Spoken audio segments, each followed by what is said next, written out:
What's up, everybody? Mike here, and this is my review for Doom: The Dark Ages. I'm doing a little bit differently than I normally done, where right now I'm just, playing the game while I'm talking to you about it. Basically, this is on nightmare mode, but like the first level and stuff, so I'm not really trying to show any spoilers. Outside of some guns, I guess here I may show a bit here, but yeah. Firstly, I guess let's talk visuals. Now, this is the PS5 version, and I was gifted a copy from Bethesda, and that's not going to affect my review in any way just because I got the game for free from them. That's just not how I roll around here. I'm an honest person, so visually it looks amazing. Like, PS5 version here, you see, looks incredible.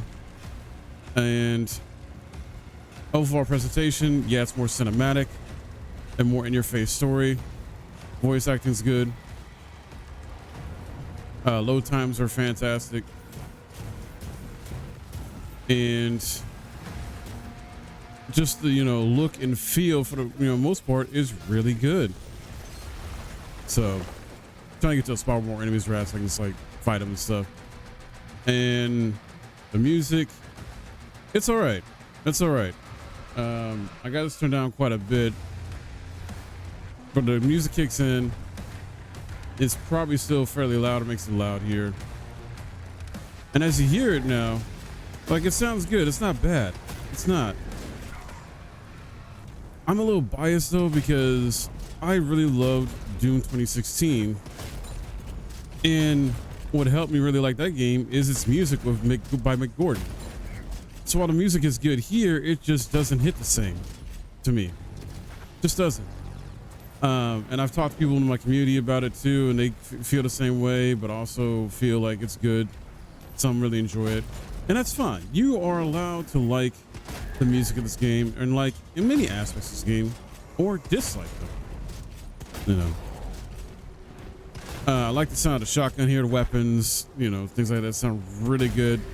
Sounds impactful, crunchy, and all that stuff. So overall visual presentation, which is, the look, feel, audio, all that, really freaking fantastic. Top notch there, right? And cinematics too and stuff like that. The gameplay here, a lot of fun. Overall, even on nightmare mode, the hardest difficulty I beat it on. It does though ramp up as progress. My issue is that towards the last few levels, whatnot, it felt like really unbalanced in terms of how much difficulty ranked up. Now I know there's difficulty modifiers I could have did and stuff like that, but I just put it on nightmare and left it alone. I don't want to, I didn't want to change things like about the difficulty that would have affected, my review score and opinion and things like that. So, but all the guns in terms of gameplay feel good. Like, I'm using a super shotgun right now, right? And I've got other guns here, chain shot, rocket launcher, shredder, pulverizer. A lot of cool stuff. A lot of cool stuff. This game's been out for what, a little over a month now. So, I mean, this isn't too spoilery. I feel like you can parry. I love the parry system in here. And I see there I got a like predator-like shoulder turret, which, man, as soon as I unlock this thing, I'm just like, yep, I'm keeping it. I'm upgrading it. Yep. There's other stuff I unlocked as well. You can switch stream. The melee is also awesome too. Let me go showcase it real quick. Find an enemy here. Trying to get through here real quick. But yeah, the melee feels really good. The guns feel all good and different. Feel powerful once you upgrade them. Just wow. There we go. We show off the melee. See there.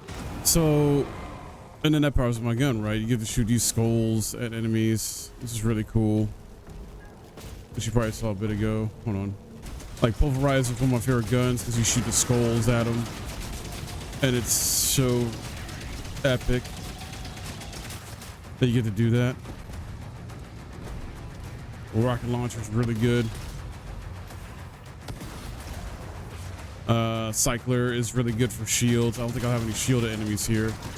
And by shields, I mean energy shields. Like, there's energy shielded enemies you'll have to deal with, and this is really good to handle them. But it's really good against regular enemies, like the electricity type of stuff that goes to a different enemy. I would like that right there. Freaking amazing, right? Freaking dope. Love it because it does damage to them, or like, you know, kind of, I want to say, stops them in their place a bit or slows them down a bit. Chain shot, I'm not that big of a fan of. It's really good for like our enemies with armor and breaking their armor. I'll admit that. But outside of that, I just was not a fan of using the chain shot. It's a shredder, cycler, before. So I think, yeah, I pretty much showed weapons I want to show off. There is more, but like you got a combat shotgun and you get alternatives to each weapon slot. Let me show the melee a bit more. Melee does give you ammo and some health here. You are, as you can see here, got limited melee you can use though. Of course, low health. Playing on nightmare, so still gotta be careful. And that's okay, I guess, because they don't want you to go too crazy, they don't want you to go too OP. But in the intention by this, you feel like a walking tank. At times you do, but at times you don't. It's weird. Like on Nightmare, at least, like there's definitely still times you feel like a walking tank and strong and just, you know, can wreck, will not feel powerful.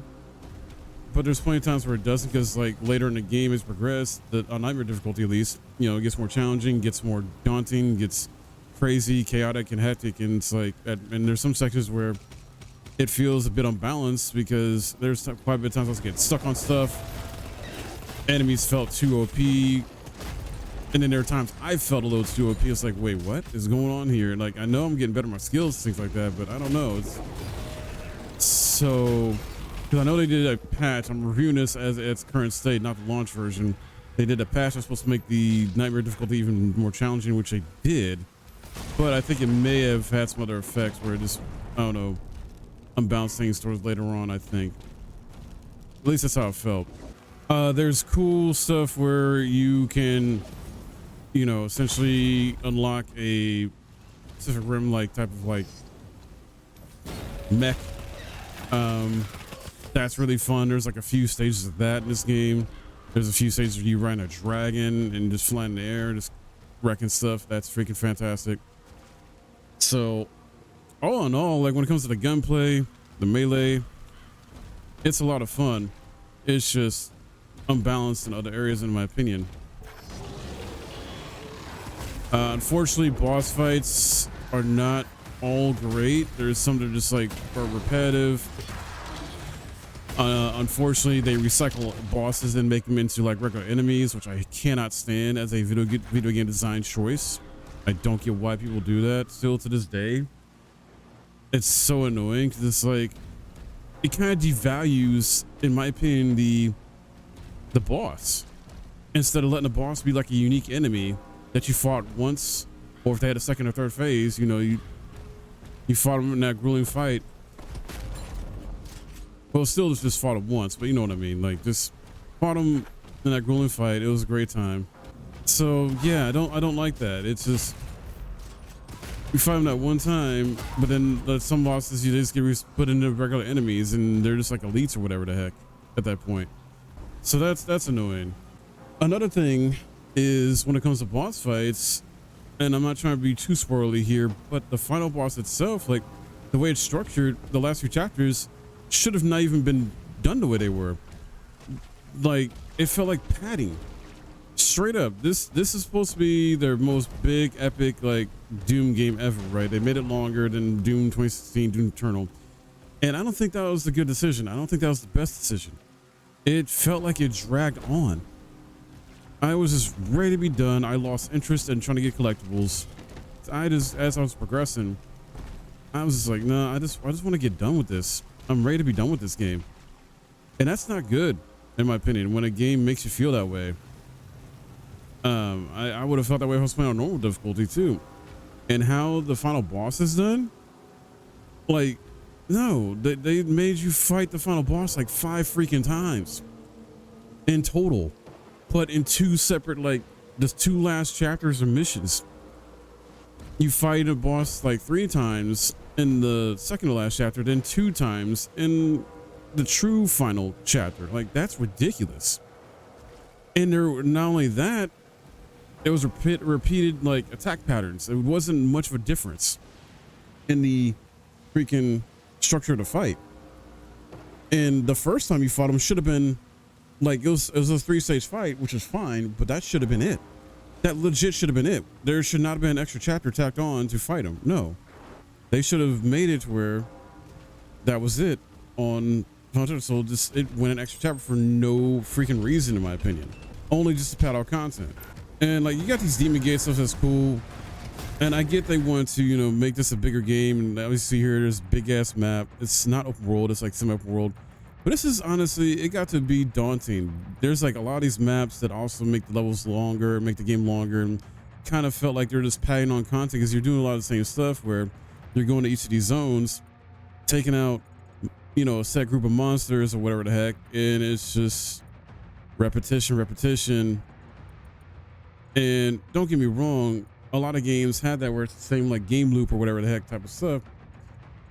I don't know, but like, it just felt not really innovative. Just same stuff. Okay, cool. I got to kill an elite again. I got like, you know, one of these, you know, big monsters I got to kill. Or I got to kill this buff leader type whatever. Now, well, granted, there's like these leaders that will give you a thing where you essentially take out their heart after you kill them, and you get either increased health or increased ammo or increased shield. So they make the, you know, killing the leaders in those parts of the game worth it, which is fine. That's great, actually. But it's still a lot of the same thing where it's like, okay, you're essentially locked in a zone, a small or big zone. You gotta kill all these demons, try to survive, and you're gonna wait for the big bad to show up or be vulnerable enough to kill, things like that. And I don't know, that just got old to me. I don't know, it was a different vibe. Like Doom 2016, I know, and Doom Eternal had a lot of repetitive gameplay and stuff like that, but I guess maybe because they felt a bit more fast-paced, more high octane, just more, I don't know. This overall is just, they were better games to me. My favorite is Doom 2016. Still, even after playing this, you got these enemies with shields, you can just throw them right there. Yeah. I think this has been a disappointment of a game overall. The story is more in your face and direct, but I was still confused about what the hell is going on outside of like typical demons wanting to like rule the world type shit and, you know, kill humans and things like that. And this is supposed to be a prequel, and you're working with the Sentinels, and that's cool. And you've learned about how and why, you know, Doomslayer's got like this thing on his chest that essentially is like a sort of leash in a way, or collar, and just like restricts him and things like that.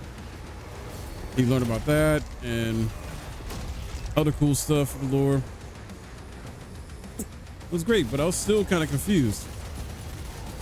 Obviously, you know, I read some of the codexes. You can read that stuff to get more information, but in terms of like trying to go for more direct in your face storytelling, I don't think it did a great job there either. In terms of the narrative, it's like, it's all right, it's okay, it's serviceable, I guess. And by no means is this a bad game, so I'm not trying to play like this is a bad game. It's not. It's just, to me, it's disappointing compared to the other recent Doom games we gotten. And it padded on content, add extra content that just didn't need to be there. Maps were just too fucking big. Collectibles were cool. So I think I pretty much hit all points for the most part. Talk visuals, talk gameplay, boss fights, music, the length of the game, final boss, some cool aspects you can do, shut off the guns, things like that. So I think I'm ready to get my score, and I think I'm gonna sell on a 7 out of 10. Because it's still a good game. It's not a bad game, but I'm just disappointed by quite a bit. Like, the guns feel good, gameplay was solid. I forgot to mention this too. Glory kills are almost non-existent in this game. Glory kills are just not really here like they were before, and that's a big disappointment too. I'm just like, what the hell? So that's also why I give it a 7 out of 10. It loses points for how padded on it is, how the boss fight structures, some of them, not all of them, because there are some cool boss fights, how they are repeated boss fights to an extent, or repetitive like content that just gets boring after a while, even on unbalanced nightmare difficulty, in my opinion, at least towards the later half of the game, like past the midway point. Yeah, so it loses quite a bit of points for that for me, but that's just how I feel about it. Let me know what you think about this type of review format. If you like seeing this type of stuff from me, I'll do it like this going forward in the future. Let me know your thoughts in the comments below about the game, if you really enjoyed it, because you're allowed to like it. That's fine. You're allowed to disagree with me. And if you like the game, that's great. These are just my thoughts and opinions on the game and my review of it. So, yeah. And if you enjoyed this and learned something, I appreciate a thumbs up. Subscribe if you're new, and I'll see you guys in the next video.